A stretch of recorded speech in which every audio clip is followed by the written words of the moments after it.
Diwali Sweets க்கு October 15 to 19 DK Mahal நடக்கிற கொளத்தூர் பாபு கேட்டரிங்கோட ஸ்வீட்ஸ் அண்ட் சேவரிஸ் மேளாவை விசிட் பண்ணுங்க. Supreme mobiles Deepavali mega sale 12 கோடி பரிசு மழை. சுப்ரீம்ல போன் வாங்குங்க 20,000க்கு மேல பரிசுகளை வெல்லுங்க. Indigus Photo Durable Exterior Paint with Duro Color Technology. ஓட்டு திருட்டுகள் குறித்து தொடர்ந்து கன்னியாகுமரி பாராளுமன்ற உறுப்பினரான திரு விஜயவசந்த் அவர்கள் வலியுறுத்திட்டு வரக்கூடிய நிலையில இப்போ இது குறித்து தன்னோட எக்ஸ் வலைதள பக்கத்துல ஒரு பதிவு பகிர்ந்திருக்காரு. அந்த ஒரு பதிவுல வெறும் 80 ரூபாய்க்கு வாக்கு திருட்டு, கர்நாடகாவோட ஆலன் தொகுதியில 6018 வாக்குகள் மோசடியா நீக்கப்பட்டுச்சு, ஒவ்வொரு வாக்குமே வெறும் 80 ரூபாய்க்கு அழிக்கப்பட்டிருக்குது, மொத்தமா 4.8 லட்சம் ரூபாய் பணம் செலுத்தப்பட்டிருக்குது, இப்போது பாதை நேரடியாக பாஜக தலைவர்களோட தொடர்புடைய நபர்களுக்கு வழிவகுக்குது. ராகுல் காந்திஜி ஒரு காலத்துல ஓட்சோரி அப்படின்னு அழைத்தது இப்போ SIT அறிக்கையினால நிரூபிக்கப்பட்டிருக்குது. இத பத்தி கொஞ்சம் யோசிச்சு பாருங்க. ஒரு குடிமகனோட வாக்கு 80 ரூபாய்க்கு அழிக்கப்படும் பொழுது நமது ஜனநாயகத்தோட உண்மையான மதிப்புல என்ன மிச்சம் இருக்குது அப்படின்னு வலியுறுத்தி கண்டனம் தெரிவிச்சிருக்காரு. இந்த இதுவே ரெகக்னைஸ் பண்ணிருக்காங்கன்னா அது வந்து நேரில் பெரிய விஷயம் தான் சொல்லுவேன். இப்போ தந்தையோட மறைவுக்கு பிறகு அந்த டைம் பேசினாங்க. ஸோ அந்த குடும்பத்துக்கு தான் நாங்கள் வந்து சில விஷயங்கள் பண்ண வேண்டியது இருக்குங்கிற மாதிரி காங்கிரஸ் சில தலைவர்கள் பேசினாங்க. ஸோ எளிமையாக நடந்துருச்சு அவங்களுக்கு இந்த சீட் வந்தது? இல்லை, அப்படின்னு நம்ம சொல்ல முடியாது. ஏன்னா வந்து அதாவது அப்பாவோடைய தொண்டு காங்கிரஸ் கட்சிக்கு பார்த்தீங்கன்னா வந்து ஈடு கொடுக்க முடியாத ஒரு இது. கட்சிக்கு மட்டும் இல்லை, மக்களுக்கும் சரி, சமுதாயத்துக்கும் சரி, அதே மாதிரி வந்து வியாபாரிகளுக்கும் சரி. ஸோ அவங்களோட ஜேர்னி வந்து ஒரு பெரிய ஜேர்னி. அவங்களுடைய கனவு ஃபுல்ஃபில் ஆனது 2019 ஒரு MP ஆகி அவங்களுடைய இது அந்த டேர்மை முடிக்க முடியாமல் அவங்க வந்து கொரோனாவால் பாதிக்கப்பட்டு இறந்துட்டாங்க. இதில் வந்து என்னென்னா வந்து அந்த டைமில் தான் வந்து எனக்கு வந்து அப்பாவோட கனவுகளை நிஜமாக்கணும். ஏன்னா அது வரைக்கும் இருக்கும்போது நம்ம ஒரு ஃப்ரண்ட் ரன்னராக இல்லவே இல்லை. நான் வந்து அரசியல்னாலும் அப்பா கூட நான் ஈடுபாட்டில் இருந்தேன். நான் ஃபஸ்ட்டு அப்பா மேயர் எலெக்ஷன்லேருந்து கேம்பெயின்ஸ் போயிருக்கேன். அப்போ காலேஜ் ஸ்டூடெண்ட் நான். ஸோ அந்த மாதிரி நம்ம பிஹைண்ட் இதில் அப்பா இப்படி பண்ணலாம்ப்பா அப்படி பண்ணலாம்ப்பான்னு கன்னியாகுமரி வரும்போது நாங்கள் ரொம்ப இன்வால்வாக இருந்தோம். ஃபார் எக்ஸாம்பிள் பார்த்தீங்கன்னா வந்து நோவல் டாட்டா அவர்களை பார்த்து வந்து TCS கொண்டு வரணும்னு கேட்டோம். அதே மாதிரி ஒரு ஜப்பான் நிறுவனத்தோட வந்து கடல் சீற்றத்தை எப்படி பண்ணலாம்னு பேசினோம். அப்பா வந்து முயற்சி எடுத்து ஏர்போர்ட்டே வர ஃபீஸிபிலிட்டி இல்லைன்னு சொல்லும்போது ஒரு எக்ஸ்பர்ட்ஸை கூட்டு வந்து அவங்கள டெல்லி கூட்டு போய் வாங்கி எஸ் இஸ் ஃபீஸிபிள்னு சொல்லி ஃபர்ஸ்ட் ஃபேஸ் பண்ணி செகண்ட் ஃபேஸ் ஓகே.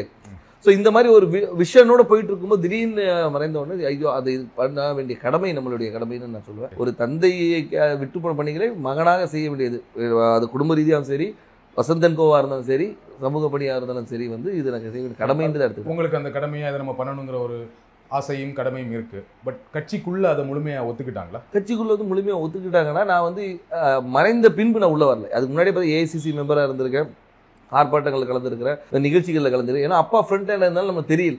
நிறைய பேர் கேட்டாங்க நீங்கள் கட்சியில் என்ன இருந்தீங்க சார், நான் இதில் இருந்த பாருங்க அப்படின்னு ரெஃபரன்ஸ். ஓகே நீ இருந்திருக்கீங்களான்னு ஒரு இது வந்து அப்பா மறைவு பின்பு வந்து நம்ம தெரிஞ்ச உடனே ஒரு லைம் லைட்டில் வந்த மாதிரி. நடுவில் கார்த்தி சிதம்பரம் அவர்கள் கன்னியாகுமரி தொகுதிக்கு வந்து பிரியங்கா காந்திக்கு விருப்ப மனு கொடுத்தாரு இல்லையா?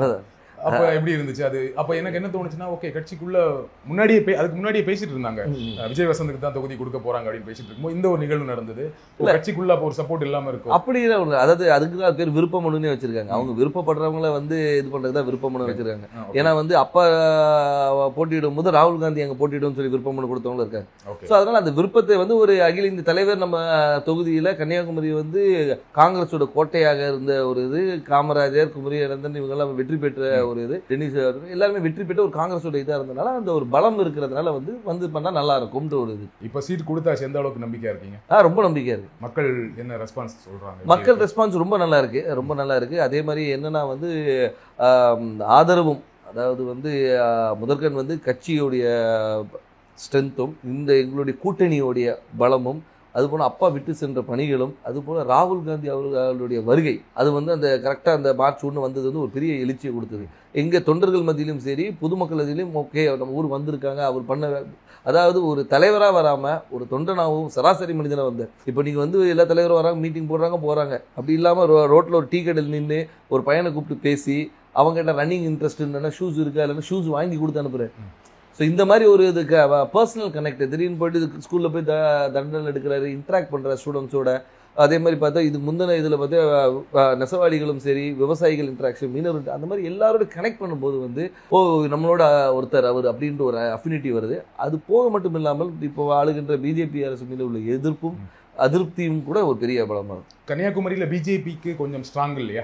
பொன்னார் அவர்கள் ரொம்ப ஸ்ட்ராங்கான கேண்டிடேட் தான் இல்லையா? அதை மறக்க முடியாது. கண்டிப்பாக அதை நம்ம மறுக்க முடியாது. நம்ம வந்து அதாவது பிஜேபி தரப்பில் திரு பொன் ராதாகிருஷ்ணன் அவர்கள் வந்து ஒரு 2 முறை எம்பியாக இருந்தவர் தான், ஒரு பெரிய வேட்பாளர். ஆனாலும் எங்களுடைய கூட்டணி, அதாவது எங்கள் திமுக சார்ந்த கூட்டணி வந்து மிக பலமான கூட்டணி சொல்லலாம். அது வந்து திமுக மட்டும் இல்லாமல் எங்களை சார்ந்து இருந்த மதிமுக, அதுக்கு ஒரு விடுதலை சிறுத்தைகள், அதுக்கு ஒரு முஸ்லீம் லீக், அதுக்கப்புறம் மனிதநேய மக்கள் கட்சி, இது எல்லாமே பார்த்தீங்கன்னா வந்து எங்களுடைய ஒவ்வொரு பேஸையும் கவர் பண்ணுது. அதாவது ஒரு முஸ்லீம்ஸ் கவர் பண்ணுது, திமுகவோட ஸ்ட்ராங் ஹோல்டு, மதிமுகவோட ஸ்ட்ராங் ஹோல்டு, அந்த மாதிரி வந்து எல்லா பாக்கெட்டும் கவர் பண்ணி எங்களோட ஸ்ட்ரென்த்தை வந்து நான் இன்னும் மொபிலைஸ் பண்ணி வச்சுருக்கோம். ஸோ இப்போ பார்த்தீங்கன்னா வந்து இது வந்து எங்களுடைய ஷோர் ஷாட் விக்ட்ரின்னு சொல்லலாம். ஸோ கூட்டணியோட ரொம்ப ஸ்ட்ராங்காக இருக்குது, அந்த கூட்டணியை ஒரு பெரிய வெற்றி தேடித்தரும்னு சொல்கிறீங்க. கண்டிப்பாக. திரு வசந்தகுமார் அவர்களுக்கு கன்னியாகுமரி தொகுதி மக்கள் வாக்களித்தாங்க. ஏன் விஜய் வசந்த் அவர்களுக்கு வாக்களிக்கணும்? ஏன் உங்களுக்கு வாக்களிக்கணும்? அதான் வசந்தகுமார் அவர்களுக்கு வாக்களித்தனால விஜய் வசந்துக்கு வாக்களிக்கணும்னு நான் சொல்ல வரல. ஆனால் ஒரு காங்கிரஸ் வேட்பாளராகவும் அதே மட்டுமல்ல வசந்தகுமார் அவர்கள் வந்து இந்த மக்களுக்கும் கன்னியாகுமரி மக்களுக்கும் பல துண்டுகளை செஞ்சுருக்காங்க. அது விட்டு போன பணிகளை வந்து அவர் மகன் செய்வார் என்ற ஒரு நம்பிக்கை அவங்களுக்கு இருக்குது. அது மட்டும் இல்லாமல் வந்து நான் வந்து ஒரு வாரிசாக வந்து நேராக போயிட்டு வந்து நான் நேராக டெல்லியில் இங்கேயும் போய் வரல. அடுத்த நாளே மக்களை சந்தித்தேன், மக்களோட இருந்தேன், எல்லா நிகழ்ச்சிகளை கலந்து கொண்டு எல்லாரோட நிறை குறைகளை கேட்டுட்ருக்கோம், மக்களாக இருந்தோம். அது ஏன்னா எடுத்தவொன்னே அக்செப்ட் பண்ணிக்க மாட்டாங்க. கேட்குற கேள்விக்கு தான் சொல்கிறேன், அதை அக்செப்ட் பண்ண வைக்கிறதுக்கு நான் ஒர்க் பண்ணேன். ஸோ அதனால வந்து அப்பாவுடைய இடத்தை வந்து மகன் வந்து நிரப்பாரு என்ற நம்பிக்கையை அவங்களுக்கு கொடுத்தேன். அந்த நம்பிக்கையை வந்து எல்லாருனாலையும் பெருசாகவே இருக்குது. அதனால் வெற்றி வாய்ப்பு ரொம்ப நல்லா இருக்குது. குமரி மாவட்டத்தில் வரீங்க, ரொம்ப படித்த மாவட்டம், ஆனால் அங்கே நிறைய பிரச்சனைகளும் இருக்குது. அதை கரெக்டாக ஐடென்டிஃபை பண்ணியிருக்கீங்களா? என்னென்ன திட்டங்கள் வச்சுருக்கீங்க? கண்டிப்பாக. அதாவது வந்து நீங்கள் கன்னியாகுமரியை பொறுத்த வரைக்கும் பார்த்தீங்கன்னா வந்து இந்த மிக்ஸ் ஆஃப் ஆல்னு சொல்லலாம். அதாவது கடல் இருக்குது, மலை இருக்குது, எல்லாமே இருக்குது. அதனால் வந்து மக்களுடைய தேவைகளும் அவங்களுடைய இதுவும் நிறைய வேறுபாடுகள் இருக்குது. ஒரு பாக்கெட்டையும் நாங்கள் அனலைஸ் பண்ணி வச்சுருக்கோம். அதாவது இந்த மக்களுக்கு இது தேவை, இவங்களுக்கு இது தேவையில்லைன்ற அளவுக்கு அனலைஸ் பண்ணி வச்சுருக்கோம். மக்களுக்கு விரோதமான எந்த ஒரு சட்டத்தையும் கொண்டு வரக்கூடாது என்ற ஒரு முடிவும், மக்களுக்கு எப்போவுமே நன்மை கொடுக்கணுன்ற ஒரு சட்டத்தை கொண்டு வரணும், அவங்க மக்களுடைய வாழ்வாதாரத்தை உயர்த்துகிற அளவுக்கு என்ன செய்யணுமோ அந்த திட்டங்களை கொண்டு வந்து. எனக்கு தெரிஞ்ச வரையும் குமரி மாவட்டத்தில் வாழ்வாதாரம் ஓரளவுக்கு நல்ல வாழ்வாதாரம் இருக்கும். எல்லாமே படித்தவங்களாக இருப்பாங்க, வேலையில் இருப்பாங்க. ஆனால் என்னென்னா அங்கே என்ன வேலை கிடைக்குன்னா, ஒன்று படித்து முடித்தா டீச்சர், பெண்களாக இருந்தால் நர்ஸு, அப்படி இல்லைன்னா இப்போ ஒரு சமீப 10 வருடங்களாக சாஃப்ட்வேர் இன்ஜினியர் நிறைய பேர் வந்து சென்னையில் வேலை பார்க்குறாங்க, ஃபாரின் போவாங்க, கப்பல் போவாங்க, இந்த மாதிரி வேலை செய்வாங்களே தவிர மாவட்டத்துக்குள்ள வேற என்ன வேலை வாய்ப்புனா எதுவுமே பெருசாக கிடையாது. ஃபேக்ட்ரிஸ் கிடையாது, சாஃப்ட்வேர் கம்பெனிஸ் கிடையாது. அப்போ அதற்கான திட்டங்கள் என்ன?